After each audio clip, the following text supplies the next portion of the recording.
या गर्मी में जेखर बेचारी के गवना हो जाओ करे जब तर हो जा करेजा तर हो जाए न हो लेकिन पसीना से जरूर तर हो जाए। इनके आज करेजा तर होता है। ये गर्मी के मौसम में दुल्हैया अपने मातारी से कही कैसे अब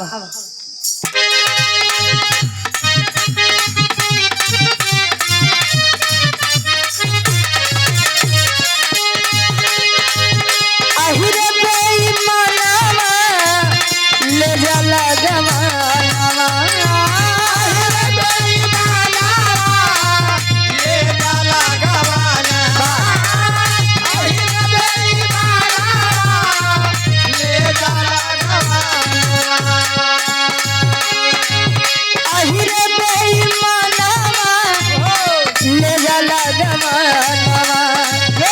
झुर झुर बहे रमा झुर झुर बहे रमा गुरुबा पवनवा अहिरे बेईमानवा ले जाला जमानवा अहिरे बेईमानवा ले जाला जमानवा अहिरे बेईमानवा ले जाला जमानवा झुर झुर बहे रमा गुरुबा पवनवा झुर झुर बहे रमा गुरुबा पवनवा अहिरे बेईमानवा ले जाला जमानवा अहिरे बेईमानवा ले जाला जमानवा।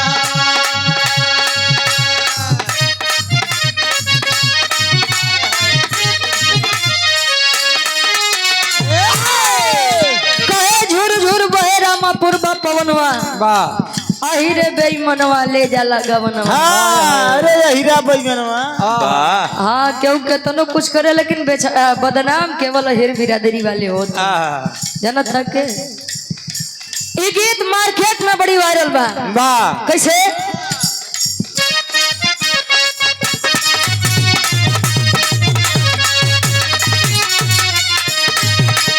जुग जुग जिया पिया खुश कर दियो मोरा जिया जुग जुग जिया पिया खुश कर दियो मोरा जिया जुग जुग जिया पिया खुश कर दियो मोरा जिया सुगानियन बढ़ावल हम लगत खुश कर दिया सुगानियन बढ़ावल लगत खुश कर दिया सुगानियन बढ़ावल लगत खुश कर दिया। तले लइका कहे कैसे बोलिए बोल ले आप बोल ले। हेलो हेलो घर मालिक संजय यादव की तरफ से आप सभी कलाकार साथियों का स्वागत वंदन अभिनंदन है और मंच पर उपस्थित सभी हमारे कलाकारों का इस धरती पर पूरे ग्राम पंचायत की तरफ से बार बार वंदन अभिनंदन और स्वागत है। हम इसी बीच में हमारे विधानसभा अध्यक्ष मनीराम वर्मा जी आप कलाकार रुचि यादव जी का स्वागत कर रहे हैं।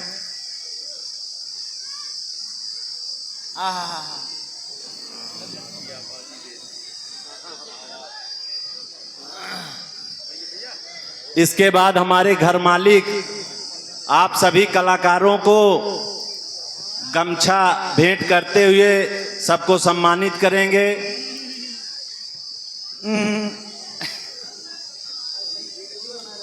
संजय यादव जी भैया आप आगे बढ़ के सभी कलाकारों से आप परिचय करते हुए आप गमछा पहनाकर स्वागत करें।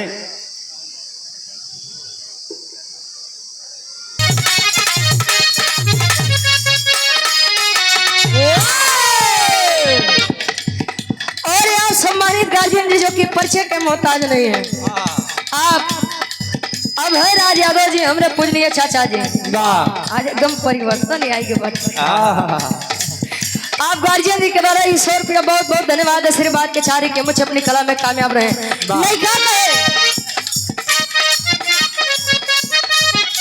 लड़कियां समझावे जुग जुग जिया पिया जी, खुश कर दियो मोरा जिया जी।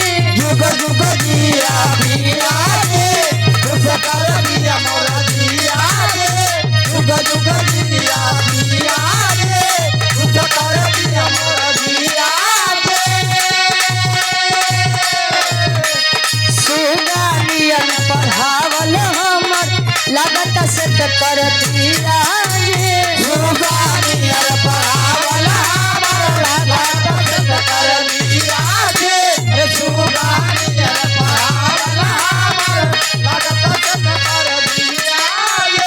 लड़का समझावे पूरा दुनिया यही परती कलमा जान बेचारा में कलमा दुनिया यही परती कलमा। पूरा दुनिया यही परती कलमा ए जाना जतरा परती कलमा। ओ इतिहास के पाना में लिखल बा। इतिहास के पाना में लिखल बा, मेहरारू से केहू न जीतल बा। इतिहास के पाना में लिखल बा, मेहरारू से केहू न जीतल बा। इतिहास के पाना में लिखल बा, मेहरारू से केहू न जीतल बा।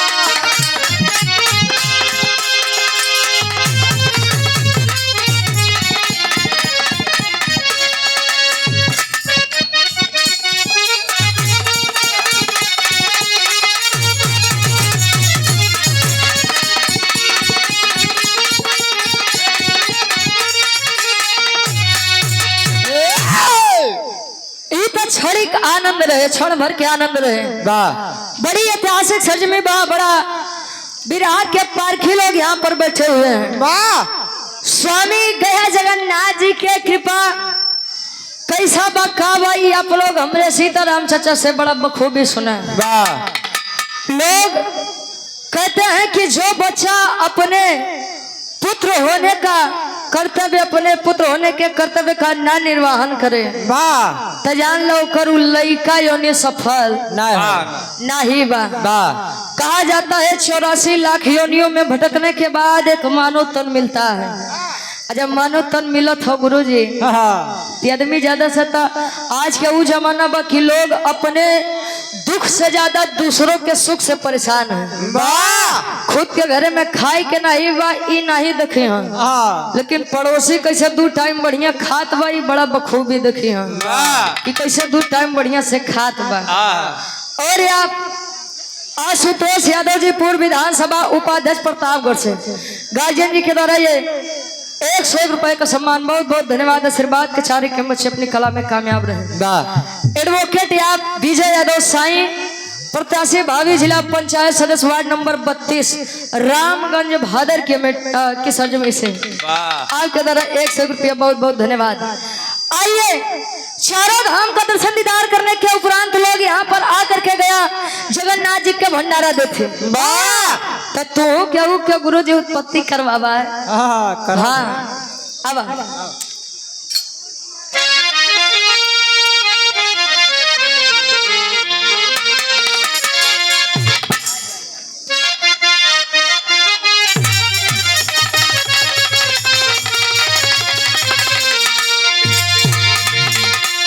अरे तो ढिला गुजरिया हो, अरे ओ ढिला गुजरिया हो, चुनरिया सत्यनाम के। ओ ढिला गुजरिया हो, चुनरिया सत्यनाम के। ओ ढिला गुजरिया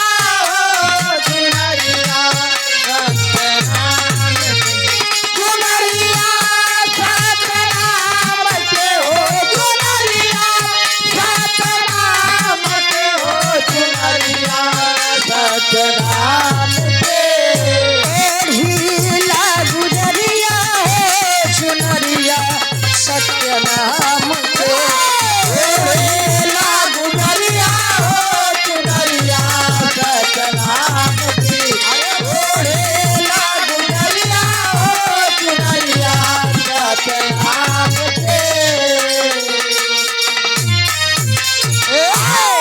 कहे ओढ़िला गुजरिया हो चुनरिया सत्य नाम से। वाह सौ की सीधी एक बात आया है सो जाएगा राजा रंग फकीर। वाह। कोई विमान पे चढ़ चला कोई बना जात जंजीर। कहो गुरु जी हाँ संसार में जो आया है उसे जाना है चाहे 4 दिन आगे चाहे 4 दिन पाछे।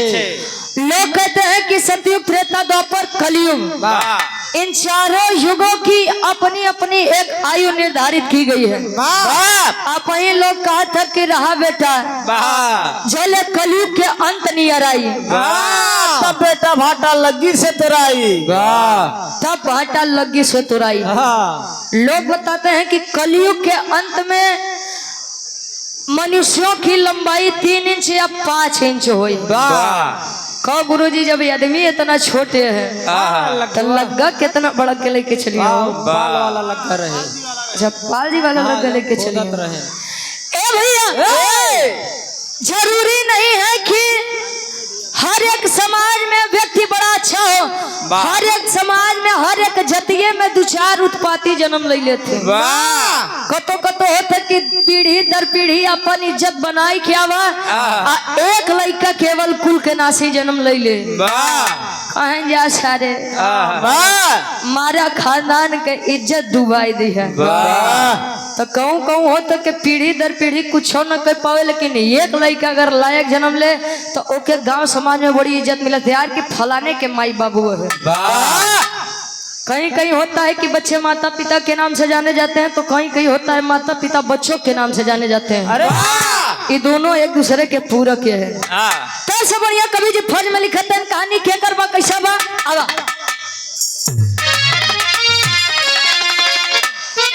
प्रमोद कुमार यादव जी भगवान दास का पूर्वज है। 100 रुपया बहुत बहुत धन्यवाद।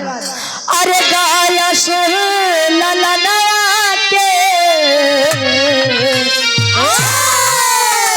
अरे गाया सुर ललनवा के नयनवा लाल लालवा गाया सुर ललनवा के नयनवा लाल लालवा गाया सुर ललनवा के नयनवा लाल लालवा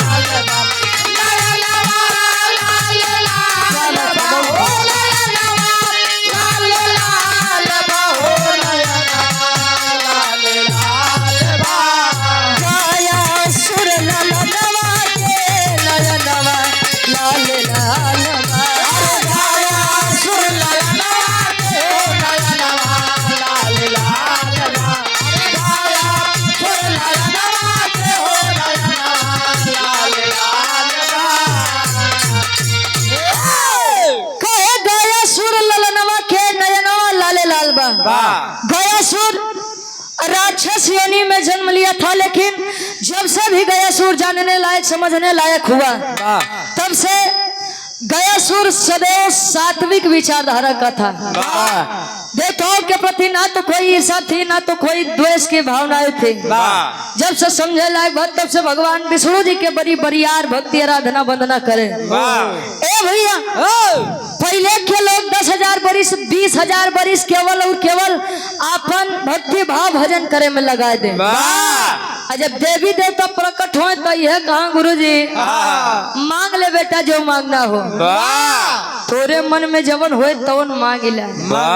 बारे भगवान शंकर जी भस्मासुर के वरदान की जेकरे ऊपर हाथ रखबा वो भस्म हो जाइए। मेहरारू के ऊपर ईमान डोली गए भस्मासुर के तो शंकर जी के भस्म करे बदे चल गया।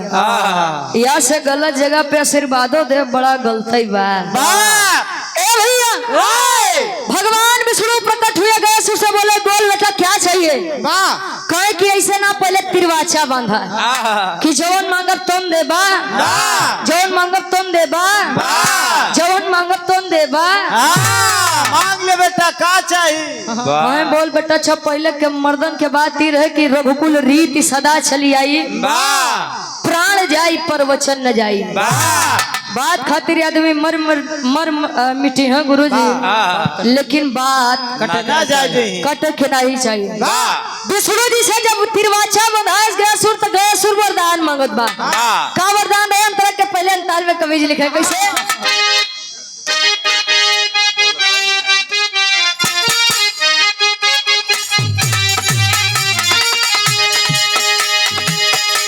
तपस्या विष्णु जी से घोर मरल कपाया हो, घोर मरल कपाया भैया, घोर मरल कपाया हो, घोर मरल कपाया भैया, घोर मरल कपाया हो।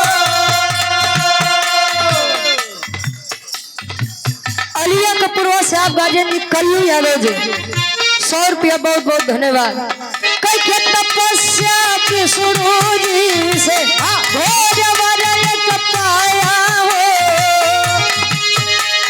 हाथ रखो या जिसको छू लो जाए स्वर्ग या सथनवा हो, नया नवा लाल लाल बाहर गाया लाल नवा के नया नवा लाल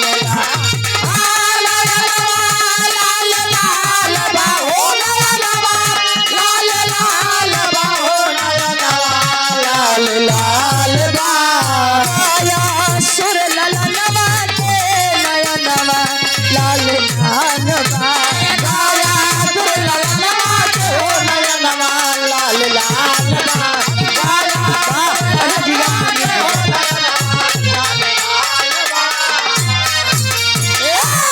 और आप हमारे बड़े भाई आप श्री शिव कुमार यादव जी पूरे मेहमान का पूर्वा से, अच्छा मेहरबान का पूर्व से हुए के मेहमान कहाँ से आएंगे भाई? आप गार्जियन जी के द्वारा हमारे शिव कुमार यादव गार्जियन जी 101 रुपए का सम्मान, बहुत बहुत धन्यवाद। आशीर्वाद के चारे के मुझे अपनी कला में कामयाब रहे। कहे कल के तपस्या विष्णु जी से घोर वर एक पाया हो, हाथ रखूं या जिसको छू लूं जाए स्वर्ग स्थनवा हो, नयनवा लाले लाल बा। विष्णु जी से गया सुर कहे कि स्वामी खोए बोल बेटा, कहे कि आपके दिया दया दृष्टि से हमरे लगे सब कुछ बा, धन दौलत रुपया पैसा शोहरत सब कुछ बा, खाली एक चीज दे दे। कौन चीज? और आप बद्रीनाथ यादव जी पूर्व प्रधान धोए से आपके द्वारा 100 रुपया बहुत बहुत धन्यवाद। कहे क्या चाहिए? कहे महाराज एक वरदान हमको दे दा कि समाज में कितना भी बड़ा पापी हो अन्यायी हो, लेकिन वो खाली एक बार हमको छू दे तो उस स्वर्ग के राह चल जाओ। विष्णु जी कहे वाह बेटा, दिमाग तो बड़ा तगड़ा लगाया। अच्छा होता है कि कहीं कहीं गलत जगह पे वचन देना ये बड़ा घातक हो जाता है। यह संसार का सत्य है और लोग जानते हैं कि जीवित इंसान कभी स्वर्ग जा नहीं सकता और मृतक इंसान कभी स्वर्ग से आ नहीं सकता। अब ईश्वर जाने स्वर्ग और नरक कहाँ बा भैया। मुन्ना वर्मा दांदूपुर दौलत की ऐतिहासिक सरजमी से 100 रुपये भैया बहुत बहुत धन्यवाद। कहे कि ये मस्त वैसा ही होगा। यहाँ गया सुर के वरदान मिला, गया सुर के दरवाजे पर अजानता गुरु जी आदमी के भीड़ लगत चालू हो जाओ। ए भैया तू हटा हम छुअब, तू हटा हम छुअब, सबके हटा हम छुअब। अच्छा केवल तू ही स्वर्ग में जाबे कर को गुरु जी। अकेले भेजेंगे। डॉक्टर राकेश हमरे गार्जियन जी। अच्छा आपके द्वारा ये 101 रुपए का सम्मान हमारे डॉक्टर साहब ये इनके द्वारा बड़ा प्यार मिलता है, सम्मान मिलता है। उजान लो गुरु जी, डॉक्टर और भगवान में बड़ा खासियत होता है। डॉक्टर के नाराज करबत तो भगवान लगे भेज दे हम, अब भगवान के नाराज करबत अबे गर्मी बखूबी चलत बा, के कब कालर पकड़ ले कुछ तो पता है ए भैया। विष्णु जी के आशीर्वाद से गया सुर के दरवाजे पर लगा रोज लाइन पर लाइन। अब जान ला यम लोक में ना यमराज जी के बड़ी चिंता सतावत बा। यमराज बेचारू भैंसा पे चढ़े यहाँ सोचे कि साला ये धर्मी मरद बा तब वो स्वर्ग जात बा, पापी मरद बा तब वो स्वर्ग जात बा, बलात्कारी मरद बा तब वो स्वर्ग जात बा, इशारे कुल स्वर्ग जाइ है तो नरक के करे बरे बना बा। कहो गुरु जी।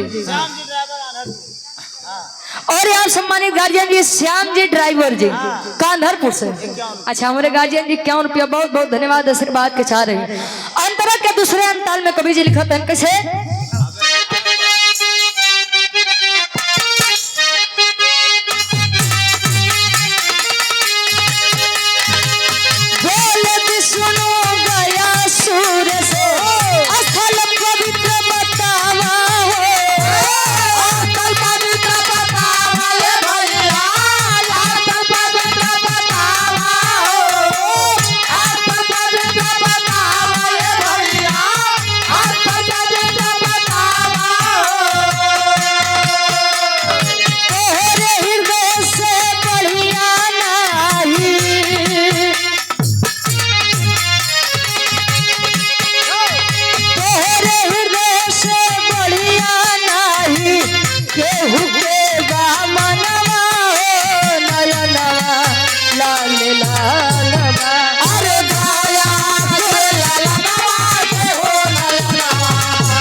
गार्जियन जी आप डॉक्टर अजय यादव जी धनजई की ऐतिहासिक सर्जमी से हमारे गार्जियन जी डॉक्टर साहब के द्वारा ये 200 रुपए का सम्मान बहुत बहुत धन्यवाद आशीर्वाद के चाह रहे कि हम बच्चे अपनी कला में कामयाब रहे।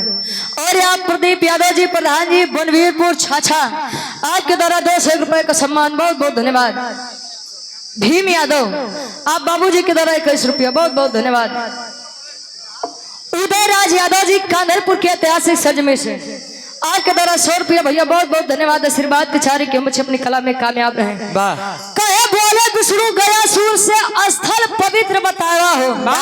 यमराज जी जब एकदम परेशान भैया आयन विष्णु जी के लगे कहे का विष्णु जी तू का वरदान दे दिया देखा तो आप जान लो स्वर्ग और नरक के बैलेंस एकदम डगमगात बा। कहे कि केहू भी केतनो पाप कर दे गया सुर के केवल छू भर दे स्वर्ग पहुंच जात बा। ए भैया विष्णु जी कहें तब कहे कि महाराज अब गया सुर के मरब जरूरी बा। महेंद्र यादव भैया हमारे कल्याणपुर से 51 रुपया बहुत बहुत धन्यवाद। और आप जगत पाल यादव जी कांधरपुर फौजी बीज भंडार 100 रुपया भैया बहुत बहुत धन्यवाद। ए भैया यहाँ विष्णु जी जब इतनी बतिया सुने नायन यमराज जी के बतिया मान के कहा गयासुर। फिर से बता दूं कि गयासुर राक्षस योनि में जन्म लिया था। महेंद्र यादव भैया अमरपुर से 51 रुपया। जब सतयुग था तो देव और दानव अलग अलग लोक में निवास करते थे। त्रेता युग आया तो देव और दानव अलग अलग देश में निवास करने लगे। द्वापर युग आया तो साहब देव और दानव एक ही घर में निवास करने लगे। जब कलयुग आए तो देव और दानव एक ही शरीर में वास करने लगे। कोई कोई होता है कि लोग कहते हैं कि भैया इंसान के रूप में देवता बा और केहू केहू के कहिए कि मारा सारे इंसान के रूप में भेड़िया बा राक्षस बा। और आप पप्पू यादव जी गार्जियन जी हमारे सुकुलपुर आधारपुर से हमारे गार्जियन जी आपके द्वारा ये 101 रुपए का सम्मान। अच्छा गार्जियन जी आप राम कुमार यादव जी सुकुलपुर आधारपुर पोस्ट किशुनगंज प्रतापगढ़ में कार्यक्रम होना है 30 मई दिन शनिवार के कच्ची बा और 31 मई दिन रविवार के पक्की बा। बिरहा का बड़ा सुंदर कार्यक्रम किया गया है जिसमें बिरहा जगत के बड़े अच्छे कलाकार आप सूरज यदुवंशी जी प्रयागराज से और रुचि यादव प्रतापगढ़ से, यानी हम फिर से मुलाकात होगी सुकुलपुर में। ये आपके द्वारा 100 रुपया भैया, बहुत बहुत धन्यवाद। आशीर्वाद के चाह रही ईश्वर के कृपा रही तो कार्यक्रम बड़ा अच्छा बीती। हरीशचंद्र यादव जी नोनरा से 51 रुपया भैया, बहुत बहुत धन्यवाद। और आप बालाजी इंटरप्राइजेज आप अर्जुन यादव जी 200 रुपए का सम्मान, बहुत बहुत धन्यवाद। ए भैया जो ने आप लोग सामने खड़ा है, आप लोग थोड़ा साइड हो जाओ। हाँ ठीक ठीक, आप लोग थोड़ा साइड हो जाओ भैया, थोड़ा आप लोग बगल हो जाए ताकि उनके चाची काकी के दिक्कत ना हो। बाकी खड़ा रहा, कोनो दिक्कत नहीं, बस साइड हो जाए। हाँ थोड़ा पीछे हो जाए, हाथ जोड़ के निवेदन बा थोड़ा पीछे हो जाए। कहीं तो देते ही लेकिन पीछे हो जाए भैया। मुकेश यादव जी जिला पंचायत सदस्य भादर अमेठी वार्ड नंबर 31 से भाई के द्वारा 200 रुपए का सम्मान, बहुत बहुत धन्यवाद। विष्णु जी गया सुरसन राय की बेटा जन कल्याण के लिए एक पवित्र स्थल चाहिए। ए भैया बैठ जाए आप लोग, हाथ जोड़ के निवेदन बाबा फूफा बैठ जाए, नाना अरे बैठ जाए। हाँ बैठ जाए, अब तो रिश्ता बना लिए भाई। हाथ तनी से आप लोग साइड हो जा, पीछे हो जा भैया। अरे आप लोग से कहा तनी पीछे हो जा।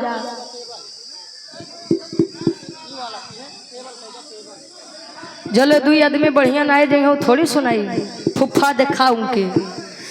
ए भैया अब है राज यादव जी तिवारीपुर से 100 रुपया कहे कि जन कल्याण के लिए हवन कराना है। कहे कोई पवित्र स्थल बताइए। कहे कि महाराज जो ने कहा तो ने जगह खाली करवा दे। कहे कि देखा ही बात देखा के दिमाग। कहे कि अगर देखा जाए वर्तमान समय में तो आपकी शरीर से ज्यादा पवित्र कोई स्थान है ही नहीं है। गया सुर कहे जा स्वामी आप वरदानो दी है, आप मांग लेता है। खैर कोनो बात ना भाई, आप यज्ञ की तैयारी करिए, मैं अपना ये शरीर देने के लिए तैयार हूँ। बाहर गया सुर शरीर दे बदे तैयार भाई के कर चश्मा बा भैया क्यों बाबू यार भुलाई गए ना भेरा चचा देखा है जोकर होया के ले ले भाई, नहीं तो मंजीत भैया हमारे। राजेश यादव जी बड़ी टौरी से 51 रुपया, बहुत बहुत धन्यवाद। कवि जी लिखते हैं कैसे गया सुर तैयार बा और हवन का तैयारी चलत बा।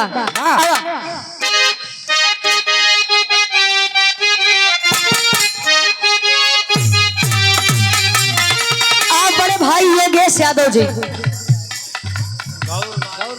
गौरबारी से 100 रुपया, बहुत बहुत धन्यवाद।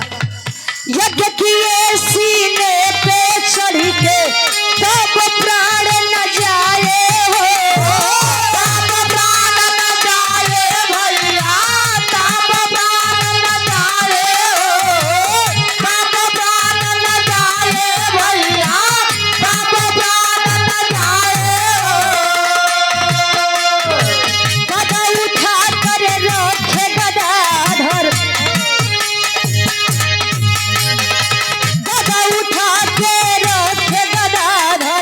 निकलल बावे परनवा हो नयनवा लाल लाल बा। अरे गाया सुर ललनवा के नयनवा लाल लाल, नयनवा लाल लाल बा हो नयनवा लाल लाल बा हो नयनवा लाल लाल बा।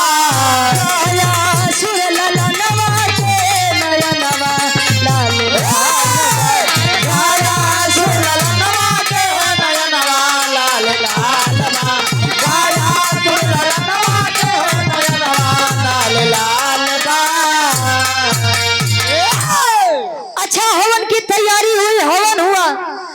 गयासुर का जब प्राण नहीं निकला, गयासुर तड़पत बा, भगवान विष्णु जी जाए के गयासुर से कहे कि बेटा गया कुछ मांगना हो तो मांग लो। कहे महाराज अब का मांगे, जवन मांगे रहे तो आप लइए लिया। कहे कि बेटा गया मैं एक बात पूछूं। कहे हाँ पूछिए।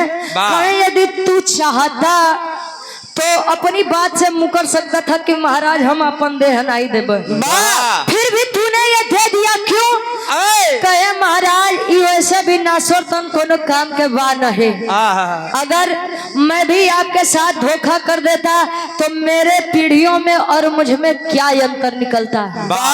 कहे बेटा कुछ मांग ले, कहे कि अगर हमका कुछ दे के चाहता तो एक चीज दे दो स्वामी कि आने वाले समय में लोग मुझे भी याद करें, लोग मुझे भी माने, लोग मुझे भी जाने। विष्णु जी आशीर्वाद देते हैं।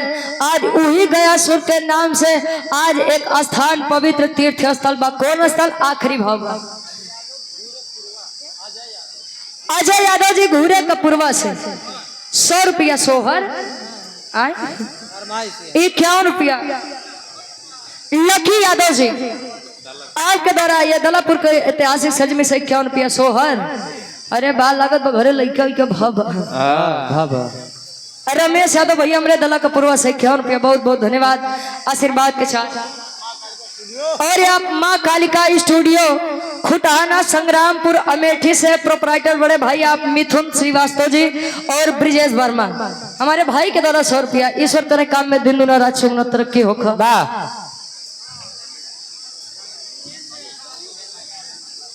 धीरेन्द्र यादव जी खेमा सरैया से 51 रुपया, बहुत बहुत धन्यवाद। विष्णु जी आशीर्वाद देते हैं। कैसे? आखिरी भाव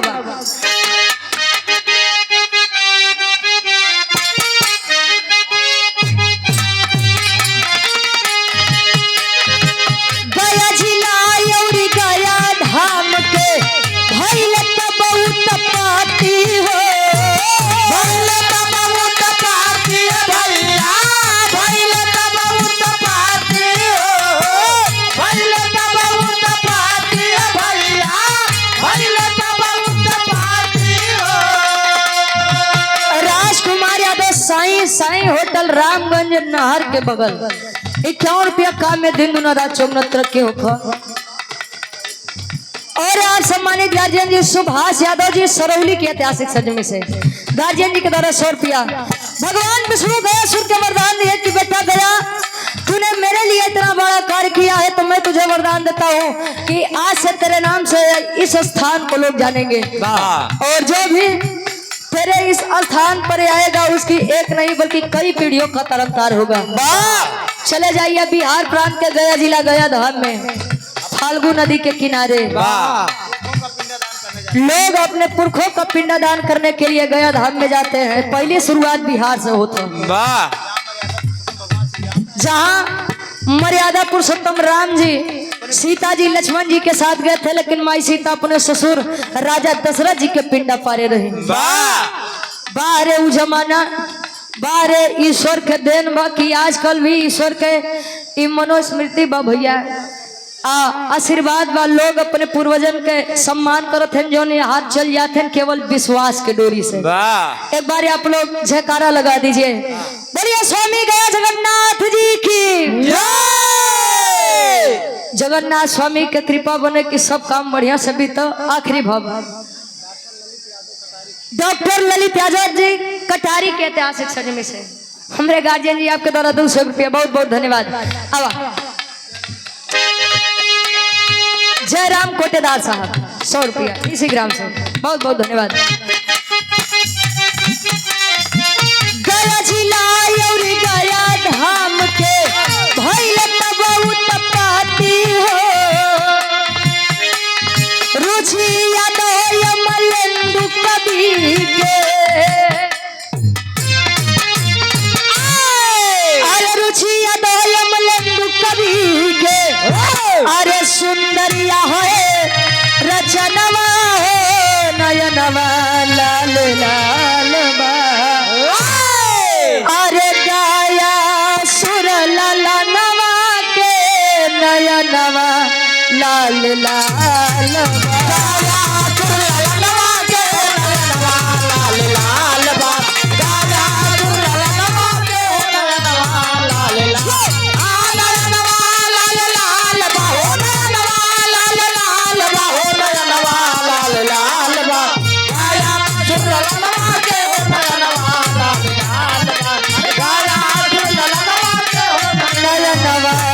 लाल लाल